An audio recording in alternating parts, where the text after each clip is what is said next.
ভর্তি চলছে। সৃষ্টির শিক্ষা পরিবার, শিক্ষা সেবায় একটি নাম, একটি বিশ্বাস। আসসালামু আলাইকুম সুপ্রিয় শিক্ষার্থী, কেমন আছো? আশা করি আল্লাহর রহমতে সবাই বাসায় আছো, ভালো আছো। আজকে আমরা চতুর্থ অধ্যায়ে মূলত রূপান্তরিত কাণ্ডের প্রকারভেদ সম্পর্কে জানবো, যে আসলে রূপান্তরিত কাণ্ড কতভাবে বংশ বিস্তার করতে পারে বা রূপান্তরিত কাণ্ড আসলে কয় ধরনের হয়ে থাকে।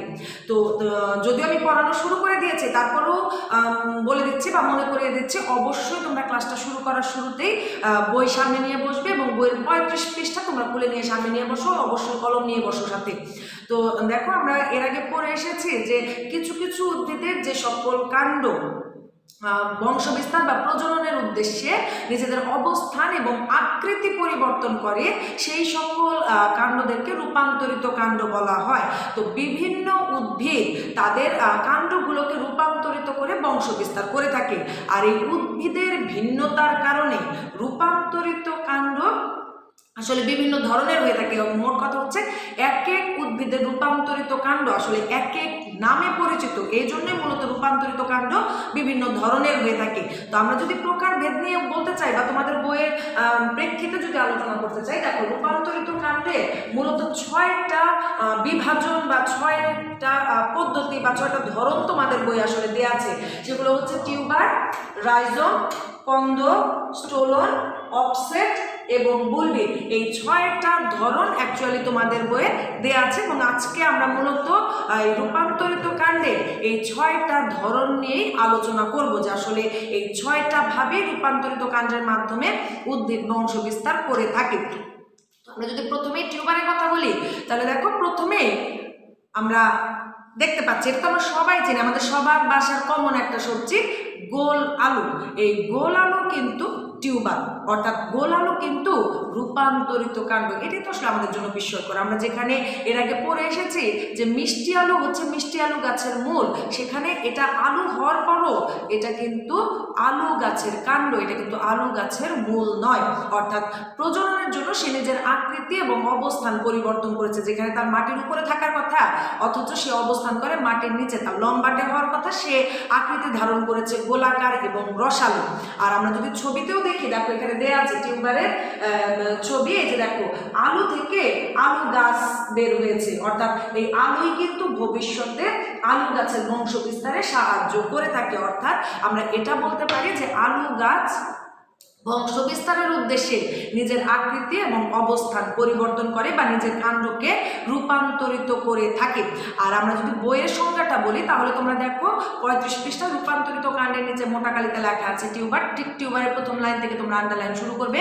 কিছু কিছু উদ্ভিদের মাটির নিচে শাখার অগ্রভাগে খাদ্য সঞ্চয়ের ফলে স্ফীত হয়ে যে কন্দের সৃষ্টি হয় তাকে টিউবার বলে। তার মানে কিছু কিছু উদ্ভিদের মাটির নিচে যে শাখা থাকে, সেই শাখার আগাটা বা অগ্রভাগটা বা সামনের অংশটা খাদ্য সঞ্চয় করে রাখার কারণে, দিনের পর দিন খাদ্য সঞ্চয় করে রাখার কারণে, সঞ্চিত খাদ্যের কারণে মূলত আগাটা ফুলে স্ফীত মানে মোটা হওয়া বা ফুলে যাওয়া, ফুলে এরকম কন্দ বা পিণ্ডের আকৃতি ধারণ করে। আর যখনই অগ্রভাগটা এরকম পিণ্ডের আকার ধারণ করে, তখন এই পিণ্ডটাকে মূলত বলা হয় টিউবার।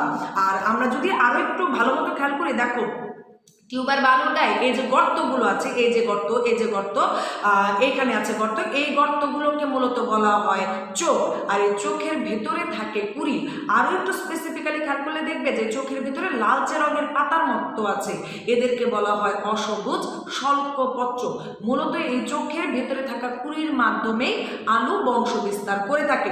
তো একটা আলুতে এরকম যতগুলো চোখ আছে, তুমি যদি প্রতিটি চোখ কিছুটা আলু সহ কেটে নিয়ে মাটিতে বুনে দাও, তাহলে প্রতিটি আলু মানে একটি আলু থেকে তুমি কিন্তু একাধিক শিশু উদ্ভিদ উৎপাদন করতে পারবে। তাহলে আমরা আসলে এখান থেকে কি পড়বো? আমরা এখান থেকে পড়বো মূলত টিউবারের সংজ্ঞাটা, এবং তার সাথে আমরা পড়বো টিউবারের উদাহরণটা। যে টিউবার বলতে কি বুঝো? কিছু কিছু উদ্ভিদের মাটির নিচে শাখার অগ্রভাগে স্ফীত হয়ে যে কন্দের সৃষ্টি করে তাকে টিউবার বলে, যেমন আলু। আমাদের মূল পড়া আসলে এইটুকুই, মাঝখানের বর্ণনাটা আসলে সেভাবে কখনোই আসে না। তোমরা ভেতরের বর্ণনাটুকু মূলত অবজেক্টিভের জন্য করে রাখবে। আমরা যদি দ্বিতীয় পার্টে যাই, তাহলে দেখো দ্বিতীয় রূপান্তরিত কাণ্ডটা হচ্ছে রাইজোম। এখানে দেখো আদা গাছ সহ আদার ছবি ছবি দেওয়া আছে। আদা হচ্ছে রাইজোম জাতীয় রূপান্তরিত কাণ্ড। আমরা যারা হলুদ চিনি, হলুদটাও কিন্তু রাইজোম জাতীয় রূপান্তরিত কাণ্ড। তো দেখো যে আমার কাছে আদা আছে, আদার এখানে খেয়াল করো এই যে জায়গাটা, এই যে মিডল যে পয়েন্ট, আমি যেখানে আঙ্গুল ধরেছি এই জায়গাটাকে বলা হয় পর্বমধ্য। আর এই পর্বমধ্য আর এই পাশের পর্বমধ্য দুইটার মাঝখানে এই যে বর্ডার লাইনটা, এই বর্ডার লাইনটাকে বলা হয় পর্ব সন্ধি। আমরা আখ তো সবাই চিনি, আখে দেখবে কিছুক্ষণ পর পরই একটা করে গিট গিট থাকে, গিটগুলো হচ্ছে পর্ব সন্ধি। আর আখের গিট ব্যতীত যে রসালো অংশটুকু আমরা খেয়ে থাকি সেইটুকু হচ্ছে পর্ব বা পর্ব মধ্য। আর আদা মূলত মাটির নিচে সমান্তরালে থাকে, কারণ এই প্রতিটি পর্ব সন্ধি থেকে নতুন শিশু উদ্ভিদের জন্ম হয়। তো তুমি যদি এইভাবে আদাটা বোনো বা এইভাবে আদাটা বোনো, তাহলে তো আসলে নিচে যে পর্ব সন্ধিটা পড়বে সেই পর্ব সন্ধি থেকে যে শিশু উদ্ভিদের জন্ম হবে তার জন্য মাটি ভেদ করে উপরে উঠে আসাটা অনেকটাই জটিল। যার জন্য আদা সবসময় মাটির নিচে এইভাবে সমান্তরালে বুনতে হয়, অর্থাৎ আদা মাটির নিচে সমান্তরালভাবে অবস্থান করে এবং প্রতিটি পর্ব সন্ধি থেকে মূলত নতুন শিশু উদ্ভিদের জন্ম হয়। তাহলে এখান থেকে আমরা শুধু করব রাইজোমের উদাহরণ। যে প্রশ্ন হতে পারে রাইজোমের মাধ্যমে কোন উদ্ভিদ বংশ বিস্তার করে? আদা। আরেকটা উদাহরণ হচ্ছে হলুদ। অথবা অপোজিট ভাবে প্রশ্ন দেওয়া থাকে যে আদা কিসের মাধ্যমে বংশ বিস্তার করে? রাইজোমের মাধ্যমে। আমাদের তৃতীয় রূপান্তরিত কাণ্ড হচ্ছে কন্দ। দেখো এখানে রসুনের ছবি দেওয়া আছে, রসুন থেকে রসুনের প্রতিটি কোয়া থেকে গাছ বের হয়েছে, এরকম একটা ছবি আমি আসলে তোমাদের জন্য রাখার চেষ্টা করেছি। তো কন্দ হচ্ছে মূলত সবচেয়ে ক্ষুদ্র রূপান্তরিত কাণ্ড। দেখো আমার হাতে রসুনও আছে, আমার হাতে পেঁয়াজও আছে, দুইটাই কিন্তু রূপান্তরিত কাণ্ড। তো রসুনের যে কোয়াগুলো থাকে মূলত এই প্রত্যেকটি কোয়া হচ্ছে এক একটি কন্দ বা বাল। স্বাভাবিকভাবে এরা অতি ক্ষুদ্র রূপান্তরিত কাণ্ড, এবং দেখো যে এই অতি ক্ষুদ্র রূপান্তরিত কাণ্ড বা কন্দ থেকে এই যে নতুন শিশু উদ্ভিদের জন্ম হচ্ছে। মূলত বইয়ে তোমরা দেখো পরপর দেওয়া আছে কন্দ বা বাল, এরা অতি ক্ষুদ্র কাণ্ড, এদের কাক্ষিক ও শীর্ষ মুকুল নতুন উদ্ভিদের জন্ম দেয়। কাক্ষিক মুকুল কি শীর্ষ মুকুল কি মনে রাখবে তোমরা। বীজ বুনে দিলে বীজ থেকে প্রথম যে কাণ্ডটা বের হয় বা বীজের প্রধান যে কাণ্ডটা যে মুকুল থেকে উৎপন্ন হয় তাকে বলা হয় শীর্ষ মুকুল, এবং পরবর্তীতে কাণ্ডের যে শাখা প্রশাখারা যে মুকুল থেকে উৎপন্ন হয় তাকে মূলত বলা হয় কাক্ষিক মুকুল। এবং কন্দ শীর্ষ এবং কাক্ষিক মুকুল উভয়ের মাধ্যমে বংশ বিস্তার করে থাকে। তাহলে কন্দ বা বাল্বের উদাহরণ হচ্ছে পেঁয়াজ এবং রসুন। এরপরে আছে আমাদের কাছে দেখো স্টোলন। স্টোলনের মাধ্যমে মূলত বংশ বিস্তার করে কচু এবং পুদিনা। কচুটা তো আসলে আমরা সবাই চিনি, প্রচুর পরিমাণে লৌহ জাতীয় খনিজ লবণ পাওয়া যায় এই কচুতে। তো কচুর যে লতাটা হয়, তোমরা ছবিতে একটু ভালো মতো খেয়াল করো, যেহেতু আসলে এখন কচুর সিজন নয় সেজন্য আমি ইচ্ছা থাকা সত্ত্বেও প্র্যাকটিক্যালি দেখাতে পারছি না। তো এই যে কচু গাছ, এই যে কচু গাছ থেকে এই যে লতাটা বের হয়েছে, এই লতাটার নামই মূলত হচ্ছে স্টোলন। আর এরা হচ্ছে কচু গাছের শাখা কাণ্ড। এই শাখা কাণ্ড বা রূপান্তরিত কাণ্ডের মাধ্যমে মূলত কচু গাছ বংশ বিস্তার করে থাকে। আরো স্পেসিফিক্যালি বললে এই লতার অগ্রভাগ থেকে মুকুল উৎপন্ন হয় এবং এই মুকুলের মাধ্যমে কচু গাছ বংশ বিস্তার করে থাকে এবং জননের জন্য মূলত এরা পরিবর্তিত হয়।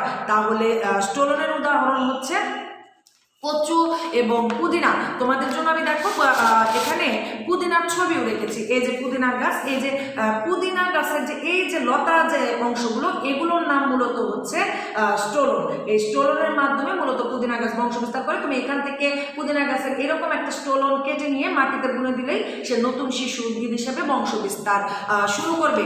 আমাদের পরবর্তী রূপান্তরিত কাণ্ড হচ্ছে কচুরিপানা, যার মূলত বইয়ের ভাষার নাম হচ্ছে অফসেট, অর্থাৎ পরবর্তী রূপান্তরিত কাণ্ড হচ্ছে অফসেট। আর কচুরিপানারা মূলত অফসেটের মাধ্যমে বংশ বিস্তার করে। কচুর সাথে কচুরিপানার মিলটা হচ্ছে এই যে কচুতে যেরকম লতা হয়, তোমরা খেয়াল করে দেখবে যে পানিতে যে কচুরিপানা হয়, এই কচুরিপানাতেও কিন্তু লতা হয়। আর এই কচুরিপানার লতাটার নাম মূলত হচ্ছে অফসেট। প্রতিটি মাতৃ উদ্ভিদ বা কচুরিপানার যে মাতৃ উদ্ভিদ দিয়ে থেকে লতা উৎপন্ন হয় বা অফসেট উৎপন্ন হয়, সেই অফসেটের অগ্রভাগে নতুন একটি শিশু উদ্ভিদ উৎপন্ন হয় এবং যতদিন পর্যন্ত শিশু উদ্ভিদ উদ্ভিদের মাকে প্রয়োজন ততদিন পর্যন্ত সে অফসেটের মাধ্যমে মায়ের দেহের সাথে যুক্ত থাকে। যখন সে মনে করে যে না মাকে ছাড়াও আসলে আমার চলবে, আমি স্বাধীনভাবে জীবনযাপন করতে পারবো, তখন অটোমেটিক্যালি এই অফসেটটা মাতৃদেহ থেকে আলাদা হয়ে যায় এবং শিশু উদ্ভিদটি নতুন একটি স্বাধীন উদ্ভিদ হিসেবে জীবনযাপন শুরু করে। আমাদের সর্বশেষ রূপান্তরিত কাণ্ড ছিল বুলবিল। তোমরা বই এখানে ছবি দেখো, এখানে বুলবিলের ছবি দেওয়া আছে। আর আমি যদি সরাসরি বইয়ে দেখাই তাহলে প্র্যাকটিক্যালি দেখাই তাহলে তোমরা দেখতে পারবে এই যে আলুটা আমার হাতে আছে, এই আলুটার নাম হচ্ছে চুপড়ি আলু। এটা মূলত বুলবিলের উদাহরণ, এটা মূলত বুলবিলের উদাহরণ। এখানে তোমরা 36 পৃষ্ঠায় দেখো অফসেটের নিচে বুলবিলের সংজ্ঞা দেওয়া আছে, যেখানে বলা আছে কোনো কোনো উদ্ভিদের কাক্ষিক মুকুলের বৃদ্ধি যথাযথভাবে না হয়ে একটি পিণ্ডের মতো আকার ধারণ করে এদের বুলবিল বলে। তাহলে দেখো কোনো কোনো উদ্ভিদের, আমি কিন্তু একটু আগেই বলেছি যে কাক্ষিক মুকুল থেকে মূলত শাখা প্রশাখা উৎপন্ন হয়, অর্থাৎ বুলবিল বা চুপড়ি আলু গাছের যে মা গাছ, সেই গাছ থেকে যে শাখা প্রশাখা বের হয়, সেই শাখা প্রশাখাগুলো স্মুথলি বড় হওয়ার কথা, কিন্তু কোনো কোনো সময় দেখা যায় যে সেই শাখাগুলো কিছুটা বৃদ্ধিপ্রাপ্ত হওয়ার পরে মাঝামাঝি স্থানে গিয়ে হঠাৎ করে তার বৃদ্ধিটা বন্ধ হয়ে যায়। কিন্তু সে তো নিয়মিত মায়ের শরীর থেকে খাবারটা সংগ্রহ করতে থাকে, আর সেই খাবারটা তার দেহে জমা হতে থাকে, সঞ্চিত হতে থাকে, এবং জমা হতে হতে তার বিকৃতিও একটা বৃদ্ধি হয়, অর্থাৎ সে পিণ্ডের মতো আকার ধারণ করে, যেটা আসলে করার কথা ছিল না। তো এই বিকৃত বৃদ্ধির কারণে তার দেহে যে পিণ্ডটা তৈরি হয়, এই পিণ্ডটাকে মূলত বলা হচ্ছে বুলবিল। তাহলে আমরা বইয়ের ভাষায় আবারও যদি একবার বলে দিই, দেখো দেওয়া আছে কোনো কোনো উদ্ভিদের কাক্ষিক মুকুলের বৃদ্ধি যথাযথভাবে না হয়ে যে পিণ্ডের মতো আকার ধারণ করে তাকে বুলবিল বলা হয়। আর বুলবিলের উদাহরণ হচ্ছে চুপড়ি আলু। তাহলে এই যে আমরা আজকে পড়লাম রূপান্তরিত কাণ্ডের বিভিন্ন ধরনের প্রকারভেদ, তো এই রূপান্তরিত কাণ্ডের বিভিন্ন ধরনের প্রকারভেদের মধ্যে মূলত আমাদের প্রশ্ন কিন্তু দুইটা, একটা হচ্ছে টিউবার বলতে কি বুঝো, আরেকটা হচ্ছে বুলবিল বলতে কি বুঝো। আর মধ্যবর্তী যে প্রশ্নগুলো আছে রাইজোম, পন্দ, স্টোলন এবং অফসেট, এই চারটারই আমরা শুধু নাম এবং উদাহরণ করে রাখবো, কারণ এগুলো মূলত আমাদের নৈবিত্তিকের জন্য গুরুত্বপূর্ণ। সেইভাবে আসলে এখান থেকে কোনো বড় প্রশ্ন আসে না, এখান থেকে দুইটা প্রশ্ন ইম্পর্টেন্ট, একটা টিউবার, অপরটি বুলবিল। তো এই পর্যন্তই আমাদের মূলত আসলে অঙ্গজ জনন প্রক্রিয়া বা অযৌন জনন প্রক্রিয়া কিন্তু এই পর্যন্তই ছিল। তারপরও পরবর্তী ক্লাসে আমি সম্পূর্ণ অযৌন প্রজননটা নিয়ে আরও একবার রিপিট আলোচনা করার চেষ্টা করব। সেই পর্যন্ত ভালো থাকবো, সুস্থ থাকবো। আসসালামু আলাইকুম।